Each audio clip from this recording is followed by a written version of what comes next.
Hi, everyone.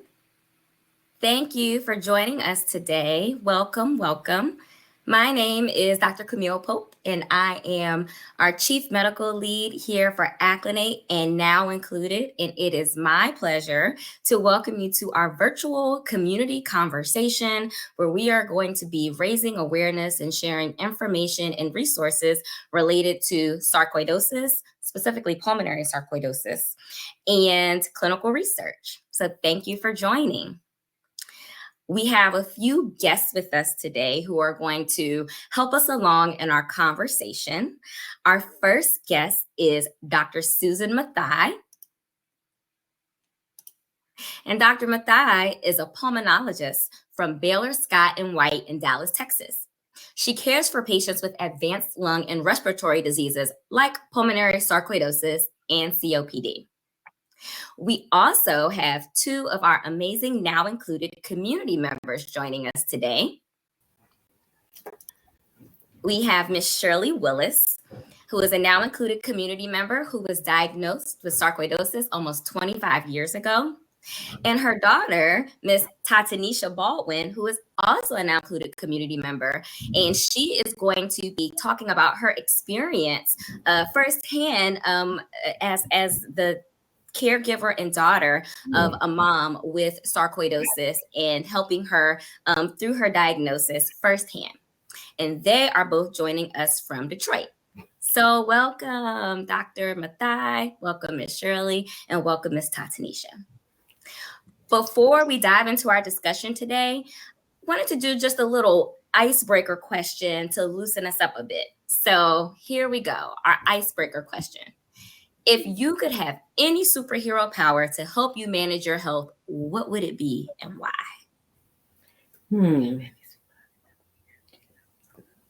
Superhero. I guess I never really had a superhero power. Even power, Mom. I know, but if I don't know about the superhero other than she would Superman, have strength. Oh. She'd be able to strong. Okay, Superman. Be strong and involved. I love that. Yeah. I love that. So having strength and being able to be involved, those are definitely superhero powers that can help you manage your health. Yeah. What about you, Ta-Tanisha?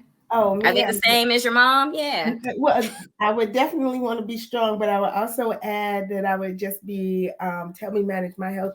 Or probably be like Mother Nature, like the person that can grow green things and like always eat fruits and vegetables and be next to the water. I forget what that person is called. It's a superhero that creates Aquaman. No, Mom. We like the aqua water. No, what they create, like I forget, it's like poison ivy that could grow vines and all of that type of thing. Like, come on. Okay, well, we like that. We like that. That's a good superhero power. Yeah. What about you, Dr. Mathai? I would love to be able to maybe go back in time, like, so to do some time travel to maybe change certain things that I did or decisions I made when I was younger. So that might be what my favorite one would be. I love that. That's good. So going back in time and maybe some of the unhealthy choices, I would probably do that too. Definitely made some unhealthy choices back in the day and make healthier choices now. So going back in time and being able to shift some things, that's a good superpower too. So thank you. All right. So we've loosened everybody up a bit. We all know each other. We all know what our superhero powers would be. Why don't we, before we dive into our full conversation around sarcoidosis, have a quick poll for our audience members who are joining. So for our audience members who are joining, you can just drop your answers in the chat. Do you know what sarcoidosis is? Yes? No? I'm not sure. Let's see.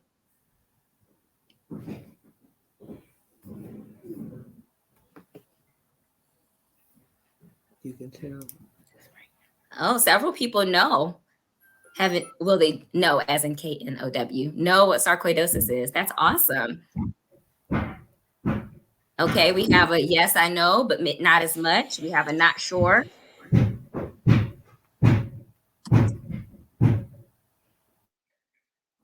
Well, awesome. Well, thank you for your responses. I see some more coming in the chat. So it sounds like there is an opportunity for some great education and learning to happen here, since there are some yes answers, no answers, and not sures. And so with that, we'll turn it over to Dr. Mathai as she provides an overview of sarcoidosis and talks a bit about what the symptoms are and how it can affect the body.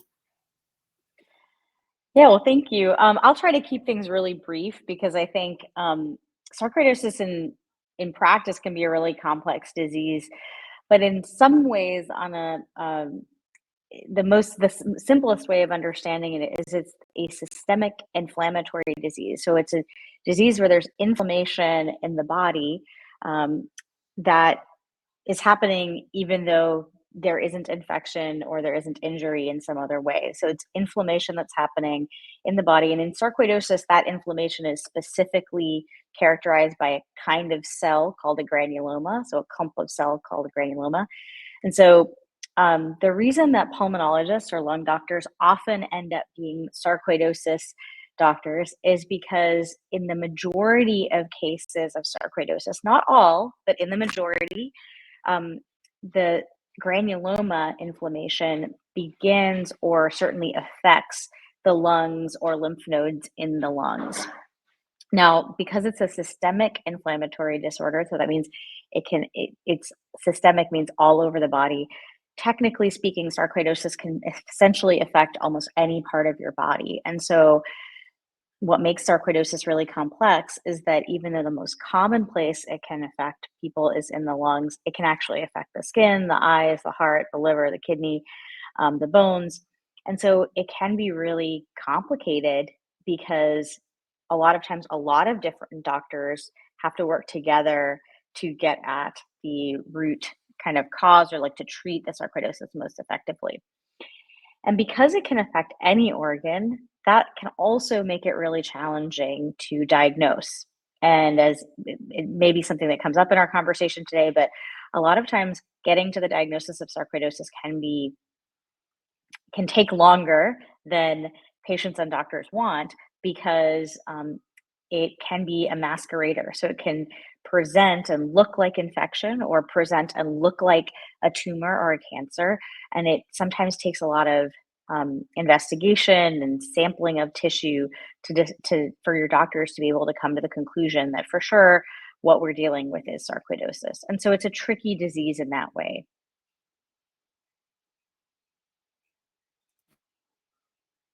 Candace put in the chat, what are granulomas? So granulomas are just a clump of, or a collection of cells. So we see them looking at tissue under a microscope, and it's just a particular kind of inflammatory cell collection.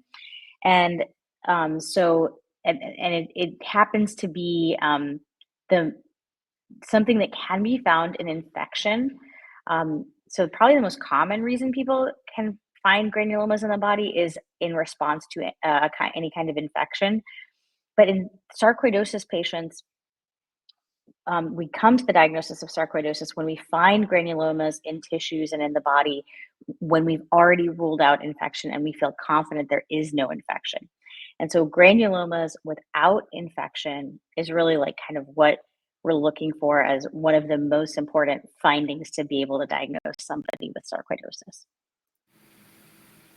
Thank you, Dr. Mathai. So it sounds like you have to rule out other things before you can determine that the granuloma is actually due to sarcoidosis and not a real infection. Exactly. Okay. So, Miss Shirley, you've been living with sarcoidosis for 25 years now. Can you and Ta-Tanisha talk a bit about what your journey has been like? What were your symptoms when you first got diagnosed? And did the doctors think it was something else? And tell us, like, what happened in the beginning and a bit about your journey to today. Well, you know what when I was diagnosed with it, I think I would get my annual exam, and I had went to the doctor for my annual exam, and I had dropped too much weight. which I thought I just looked good, but and I wasn't worried about it, but I had dropped too much weight and too short of a time. So she ran tests on me and then referred me to a specialist in sarcoidosis. And from that point on, I was under his care.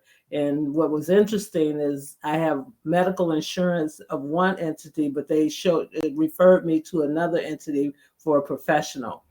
And he kept me, I went to see him for a few years. I know he's retired now, but he's the one that was the caregiver. And mine was the sarcoidosis I was diagnosed with was my lungs. And so with the medication and the constant care, of monitoring and everything, I seem to have gotten through it. I've even gained a little weight back, not as much. So the part that she always, that I probably is the reason why I'm here, is because I was living with her at the time, and she started coughing a lot. And she went to the doctor, and all of a sudden she had asthma. It's like, how did you get asthma at this big grown age, right? And so she was, for about maybe, I want to say 6 months to a year, she was using, was it Allegra? The inhaler with the steroid, the purple one. And it was like brand new on the market. That's the only reason why I remember. So she was using that consistently, and was coughing up phlegm all the time. And that was like a year before they diagnosed her with sarcoidosis. So that's how it started. It was like, all of a sudden she has asthma. We never had asthma. Asthma doesn't run in our family. No one has asthma, and then all of a sudden here she is, and losing weight, right? But she did look good, so we're like, go ahead, Cheryl. So yeah. So, but that's when it started, like. And I think sarcoidosis was new to. It wasn't new, but it was new to the doctor that I was seeing. It had. And that was her thought process. And then she referred me, to the testing, and then referred me to a specialist in that field. And I think, because all I was thinking is, even though I was short, I lost a lot of weight, and I attributed it to doing a lot of walking and shortness of breath. I attributed, I had something to say, well, I'm getting old, maybe that's what that is. But once I went for that physical, my doctor got alarmed, and she sent me through all these tests, and then ultimately referred me to a specialist in that field. Got it. Thank you for sharing what those initial symptoms were. So, Dr. Mathai, let me ask you, is that, especially for pulmonary sarcoidosis, are those the most common symptoms? Weight loss, coughing, and is asthma like new onset asthma? Is that a common misdiagnosis? Yeah, I think probably cough and maybe sometimes shortness of breath can be some of the early signs of sarcoidosis. The tricky thing about sarcoidosis is it can present with just those kind of symptoms, but can also sometimes present, as Ms. Shirley was sort of describing, with asthma-like symptoms as well, if the airways are really inflamed. And the tricky thing is that asthma itself is also underdiagnosed. And sometimes, even though it is a little, we don't typically think about asthma as showing up in adults, there are a lot of adults that do develop asthma or asthma in relation to exposures or their changes in their environment. And so one of the challenges of sarcoidosis is that doctors are kind of trained to think about the common things first, right? And so just like Ms. Shirley kind of describes, her doctors initially wanting to treat her just for asthma, because that's probably, statistically what they see more commonly than sarcoidosis. Sarcoidosis is still a rare disease, relatively speaking. It's not rare for people like me who are have practices and focus specifically on sarcoidosis and other interstitial lung diseases, which is a bigger family of a certain kind of lung disease. But for the average doctor, it is a little more rare. And so that's part of the reason that sometimes it can take a while, like she's describing, where you kind of sometimes are treated initially for things like asthma, before enough investigation. And probably, I don't know exactly what Miss Shirley's doctors did in terms of testing, but often getting a CT scan and things like that are really helpful to be able to actually see the changes of sarcoidosis before coming to a diagnosis. And usually it takes in a typical after a typical doctor visit, if your symptoms are not super severe, and you maybe just start off as a mild cough, it may be a little bit before somebody jumps to getting a CT scan, which is often what we need to kind of push ourselves to start thinking about sarcoidosis more seriously. Got it. So really have to watch those symptoms and how they develop, and see what additional tests might be needed to make the diagnosis. Miss Shirley, I think you're on mute.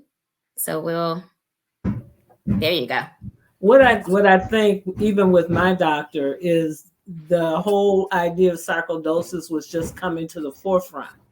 And I think she was interested in these different diseases. And when I started developing all these symptoms, that's how she caught it. We caught it. So then they sent me through all kind of tests and they caught it early. We do have a comment in the chat, a comment and a question from Miss Jonice, who says her late husband was diagnosed with sarcoidosis in his 70s. And he was diagnosed when in law school at Harvard. And maybe it was a misdiagnosis because they did a splenectomy, so they removed the spleen, and he never knew why that was necessary. And are they still doing that, and why? So are there maybe like unnecessary surgeries that happen because of misdiagnosis, Dr. Mathai? I think it's hard for me to say without knowing more information specifically about what was going on with him, but certainly sometimes in sarcoidosis, like a common thing or a thing that we see from time to time for sure is that sarcoidosis can cause enlargement of the spleen. So because the granulomas in sarcoidosis can often gather in lymphoid tissue, which are like the lymph nodes that get swollen in your neck and other parts of your body when you have an infection, those often get swollen in sarcoidosis, and your spleen is an area of concentrated lymphoid tissue. And so in some sarcoidosis patients, the spleen gets really, really big. And if the doctors were concerned about the size of the spleen and possibility of rupture, or they were worried that there was something else, that it was too large, it's possible that they removed it for that reason. Or if they thought that they weren't sure yet whether it was sarcoidosis, and the spleen maybe was what showed them the signs that it was in fact sarcoidosis. So to know exactly why they removed his spleen, I think I'd have to know more about the specifics of his case. But I think sometimes when spleens are dangerously big, that can be a reason for doctors to consider that. Wow, that's interesting. I know I didn't realize that there was a connection between sarcoidosis and an enlarged spleen. So there's some good knowledge that you dropped there, Dr. Mathai. And I think, Ms. Jonice, that can help explain why your husband had to have that done and then eventually truly diagnosed with sarcoidosis. Okay, so we're going to keep it moving along. I do believe we have a video to show here, where we have more of Dr. Mathai talking about sarcoidosis and providing education on that, and Ms. Shirley providing a bit of a reaction to what Dr. Mathai is sharing with us in the video. So are we able to cue that up? My understanding of it is some kind of disease that's consistent to Black people. So one of the things that the patient mentioned is that sarcoidosis, she sort of said that sarcoidosis is, if I heard her right, a disease that affects Black people. And that is true, that many Black people do, that many sarcoidosis patients are Black or are people of color, but it actually affects people of any color. And I think that is something important for both, doctors and patients to know, that it's not specific at all to any one ethnic or racial group. So I have patients who are Indian, I have patients who are white, I have patients who are Hispanic, I have patients who are Black. So it's not specific to any one particular ethnic or racial group and can affect anyone. So just because you're white or you look different than a person that you know has sarcoidosis, that does not mean that you cannot also have sarcoidosis. So I do want to mention that. I lost a lot of weight, but I thought it was because I was walking a lot, and I found out that I had sarcoidosis. Not even knowing really what that was, but was put on medication for sarcoidosis and monitored with that for a couple of years. And I don't know if it went away, but I haven't had any problems with it years since. The patient also mentioned that sarcoidosis it kind of comes and goes, and for some patients that is true. Sarcoidosis can, for some people, is something that's almost found accidentally. So a patient, many of my patients come to me because they're like, well, somebody said my chest x-ray is abnormal or my lymph nodes are swollen. And we go through the diagnostic process and biopsy that tissue, and it turns out to be consistent with sarcoidosis. And in some of those patients, the sarcoidosis just kind of is there and doesn't really do much, either for many years or for the majority of the patient's life. That's still sarcoidosis and a subtype of sarcoidosis. There are other patients who have sarcoidosis that kind of, like she's saying, comes and goes. So there are times where it flares up and is really active, and the patient does have to work with their doctors to treat it, to get it under control, and then it can kind of go into remission, where it becomes sort of quiet and isn't as big a deal in the patient's life. And often we can achieve that. Sometimes that happens without medication, and in other times we use medications to achieve that remission.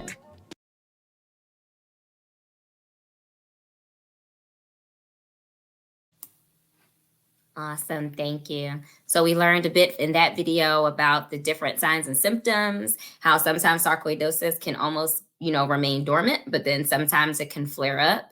And then we also talked before that about sarcoidosis commonly being misdiagnosed and doctors thinking it's something else. So we have another question in the chat for our audience and community members who have joined us today. You can drop your responses in the chat. Have you or someone you know ever experienced a misdiagnosis? Doesn't have to necessarily be related to sarcoidosis, but just in general, your physician diagnosed you with one thing and you found out later it was something else. I know I've had this happen to me, so I actually think that's kind of common, but we'll see. Oh, we have yeses, yes, yes, yes, with exclamation points and people emphatically talking about how they've experienced misdiagnoses in the past. Well, thank you all for your responses. In just a second, we'll turn it back over to Dr. Mathai so she can speak about the importance of the doctor-patient relationship to make sure that the doctor is really listening to patients who come in and talk about their symptoms so that we can lessen the times that these misdiagnoses occur. But before we get to that, I do want to have Miss Shirley and Ta-Tanisha back on and just talk a bit about the type of support and care that is required when it comes to supporting a family member who might have a diagnosis of sarcoidosis. So Ta-Tanisha, can you talk a bit about what it's like being Miss Shirley's daughter and helping her manage and thrive with her sarcoidosis? So they were pests. So my mother is so funny. So I just want you to know that she has been pretty much able to manage, and I'm sorry if you guys can hear the construction behind me, but she's been pretty much able to manage her health. She has a team of doctors. She still walks every day, and she eats what she wants to eat, and exercises. I mean, because she had other things that they wanted to focus on that would also help her lungs. So the exercising helped her a lot, and Joined the gym. Yeah, she joined the gym. So so we haven't really had to take care of Shirley in the way that you would think. Like, she's been living with the disease more than anything. Yeah, I had to keep it moving, because I still had a job that I had to go to every she's day. working. And if you work in the corporate world, you have to really keep your foot moving. And then I had a staff, I was like in management, so I had a staff that I had to, keep things moving every day. So I just kept it moving, took my medication, took care of all my doctor's appointments, did the exercising, joined the gym, did the walking and everything. So I think maybe that kind of, and then I don't drink. Only on special occasions. Mom. So funny. That's okay. She's telling us how she is. I didn't no drinking.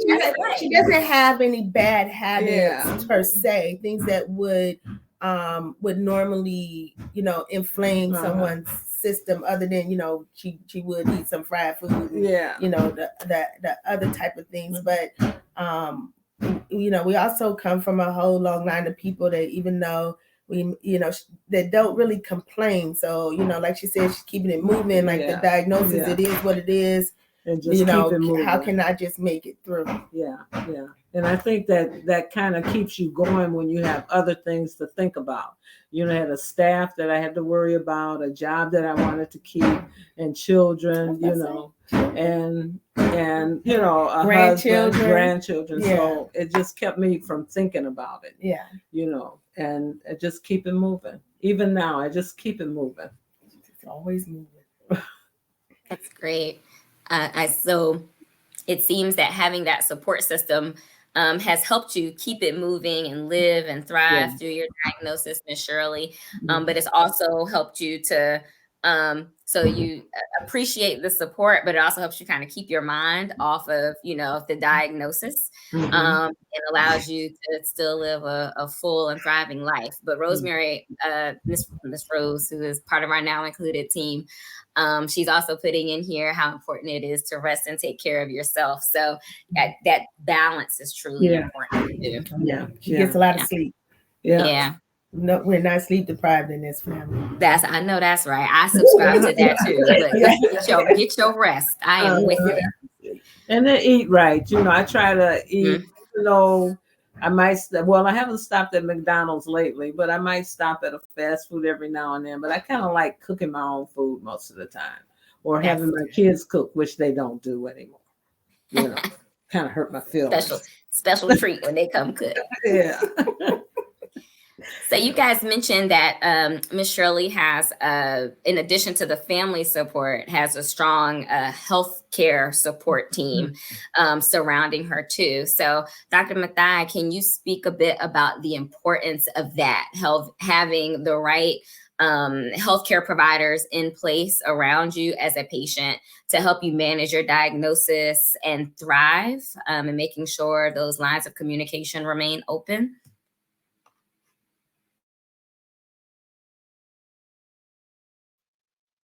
Oh, there. Okay. So I think that one of the most important things for a patient with a chronic disease, and I'm going to categorize sarcoidosis as a chronic disease because for most patients, it is a lifelong diagnosis. There's no sort of cure for sarcoidosis, even though some patients can have sarcoidosis that becomes more dormant at different times of their lives.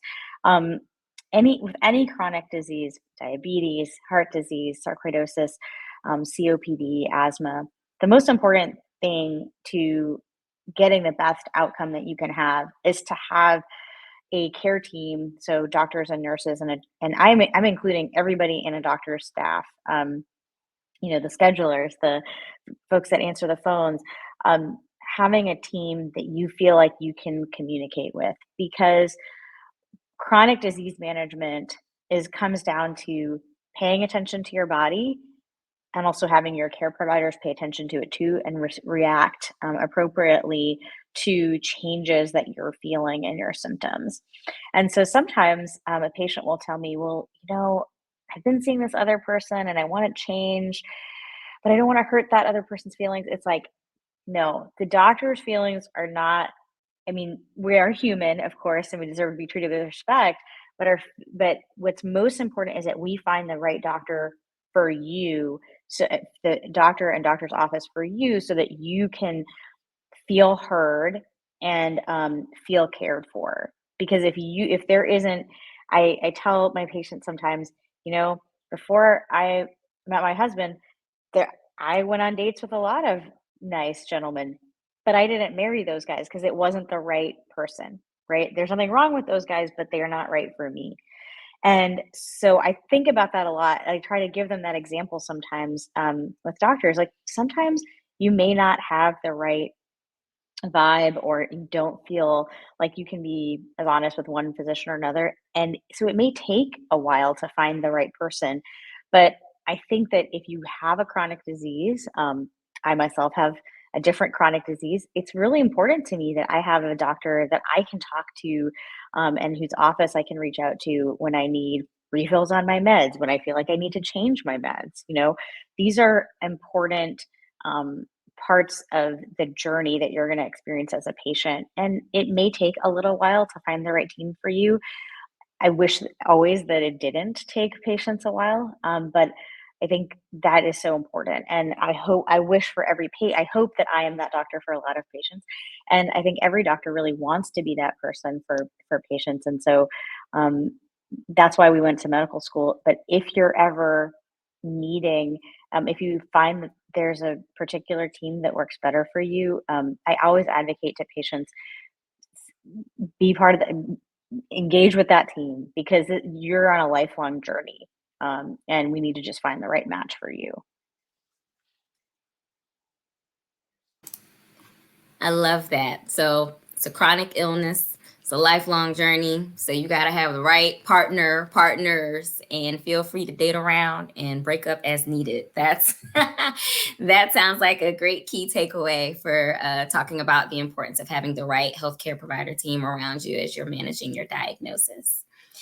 For the last few minutes of our community discussion, I'm going to shift gears just a bit, and we want to talk a bit about clinical research and the importance of clinical research to care, especially when it comes to sarcoidosis. And so we know that, clinical trials are often an option along with, lifestyle modifications and different medications and treatments that are available for many diseases, including sarcoidosis. So Dr. Mathai, can you talk a bit about how clinical research works for sarcoidosis patients and the importance of patient involvement in research initiatives? Yeah, so the clinical trials in general, the word clinical trials really refers to when scientists have found or have reason to believe that a medication might be helpful for a particular disease or patient population. But you have to actually do a clinical trial to show the regulator, so like the FDA and other agencies around the world that determine whether drugs are effective and safe. We have to actually prove that these drugs work before they get approval and can be covered by insurance or Medicare or Medicaid. And so clinical trials are the kind of process of doing that experiment in the real world. So taking a medicine and giving some people a placebo, which means an inactive pill. So usually like the idea of like a sugar pill. And then some people get the real medicine, and doctors have to say up front, these are the ways we're going to measure if this medication works or not. And you compare those who got the medicine versus those who did not get the new medicine. And if the predetermined outcomes are better in those who have received the active medication, and if there are no signals that the active medication causes any harm or severe side effects that are bad for patients, then the FDA and other regulatory bodies will consider approving that medication to be sold in the marketplace and given to patients. The reason that clinical trials are important is they're the only way for us to know what is real, like what really works to help people, what is safe, and what we should recommend to patients. And without clinical trials, we don't want to just kind of follow, just what people kind of believe in their heart without any evidence to be the case. And so That's why clinical trials are important. It's how we develop new treatment and understand what works and doesn't work. And what's really important is that we really hope in doing clinical trials that the patients that are in our clinical trials reflect the actual population of patients that we hope to help with medications. For a long time, there has been a concern in the world of clinical trials that clinical trial participation, it doesn't include enough diversity. So it doesn't include people of different ethnic and racial backgrounds. And so that we may be under, like not representing the real lived experience of the diverse community in the United States that we're trying to help. And so we're really, and this is particularly important in sarcoidosis, which, as I mentioned, can affect people of any racial or ethnic background. And so one of the things that's been hard in sarcoidosis is it's been a while since there's been large clinical trials in sarcoidosis. A few are currently ongoing. And I think that those of us who treat sarcoidosis are really hoping that these clinical trials that are currently ongoing allow us to offer our patients more evidence-based and more efficacious medications in the near future than what already exists out there. There are a lot of options out there for medications for sarcoidosis, and but there are many patients that still are not getting the clinical outcomes that they want and the disease control that they want with the currently available medication. So we're really hopeful that some of the new drugs that are being studied in clinical trials will be good options and better options for our patients in the years to come. Thanks, Dr. Mathai. That's really helpful. Thank you for explaining, what is a clinical trial and what's the importance of people being involved, because it's really the only way we kind of know that drugs are going to be safe and efficacious and not just, all willy-nilly prescribing things that may not work. And also the importance of having diversity and inclusion in clinical trials, because when the drugs do get approved for use in the real world, they're going to be used by a variety of different people. We want to make sure that the drugs have been evaluated in a variety of different folks as well. I believe we have one more polling question for our community members who have joined the call. If we could pull that up. How willing are you to participate in clinical research? Willing, yes, maybe, not sure, not willing. Would love for you to drop your responses in the chat. And while you're dropping your responses in the chat, we'll turn it to Miss Shirley and Ta-Tanisha. What are your thoughts about clinical research? Would you ever consider clinical research? Have you ever been offered a research opportunity? What are your thoughts there? Well, I'm currently in Alzheimer's research with the University of Michigan and Wayne State, and I think they've combined efforts last year, where they have their own divisions, but they're crossing over. And I've been in that research program for a few years now, and that I kind of understand the need for that type of research. And then I want them to make sure they know when I go crazy, at least I have at least I'll have advance notice, But, Okay. But I love that. But I've been participating in that. I'll tell her about mine now. Okay.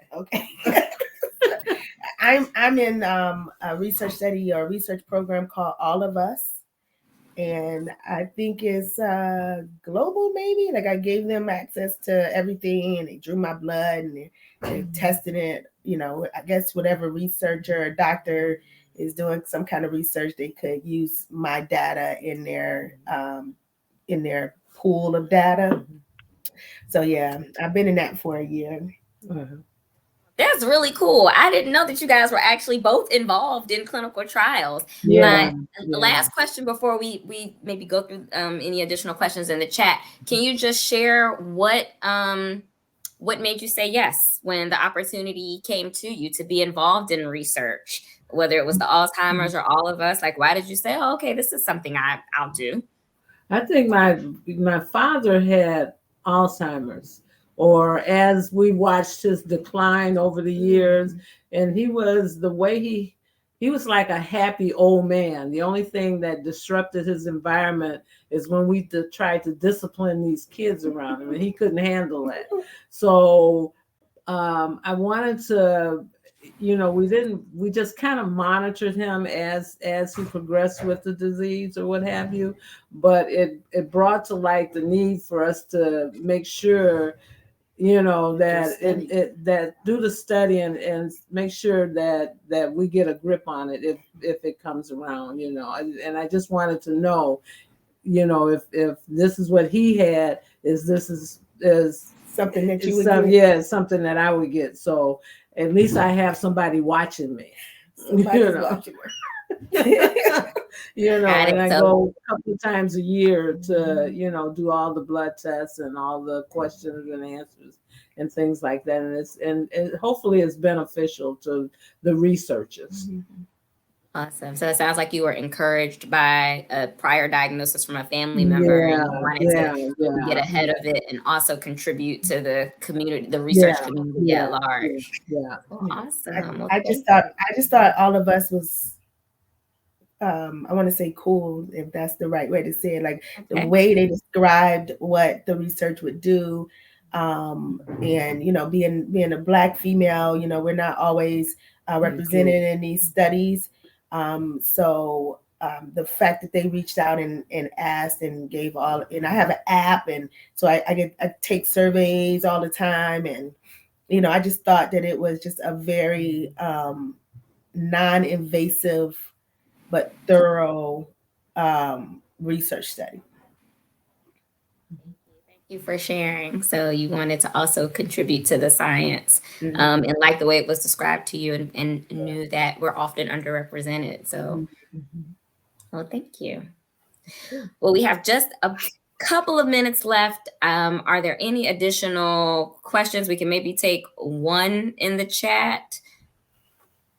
Are there specific diets that someone has to adopt once diagnosed with sarcoidosis, or certain foods to stay away from?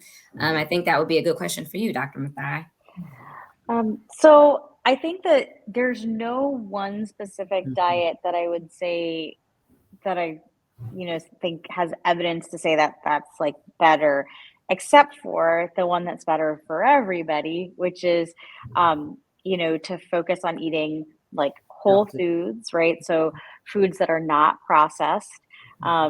You want to try to eat things. And so the way that I try to describe that to patients in my clinic, when I'm trying to explain to them like what a whole food means, it's like, it's not just the, grocery store. It's like a food that looks like what it is. So not processed. So not something that's made in a factory, but something that if we asked our great grandmothers, if we put that food in front of them, would your great grandmother know what that is? It would look like food to your great grandmother. Yeah. Okay, then maybe that is not processed, right? So it didn't have to go through a factory and get sprayed into a specific shape or something to be food. And so fruits, vegetables, proteins are, trying to kind of, again, eat things that in general healthy for you.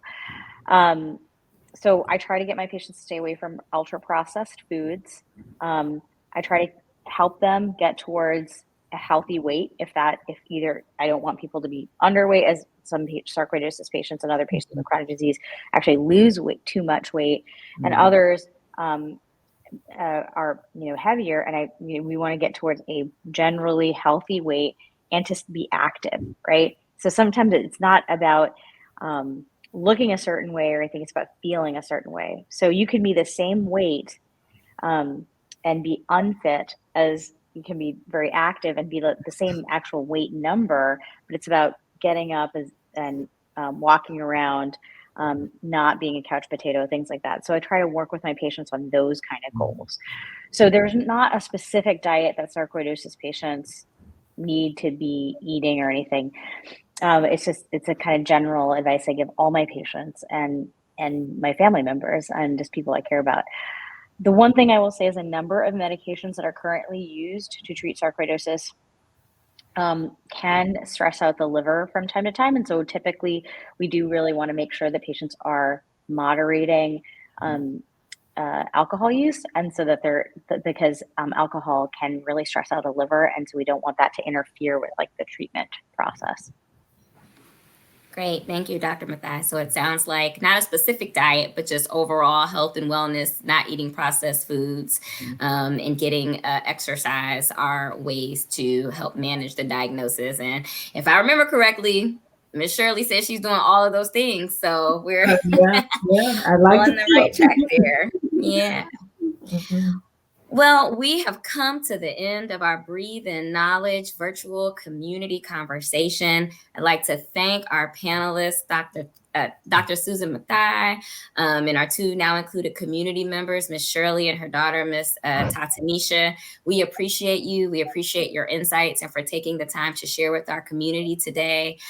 For those of you who are on the line, would like to encourage you to join Now Included. We have a whole, platform focused on various health topics of interest for you. We have a lung health circle if you are specifically interested in lung health.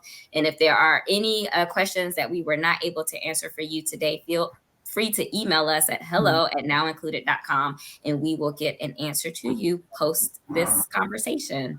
So again, thank you all for joining. Thanks to our panelists, and hope you have an amazing day. Thank you. Thank you. Thanks Bye, for having me. It guys. was great to be with you. Welcome. Bye.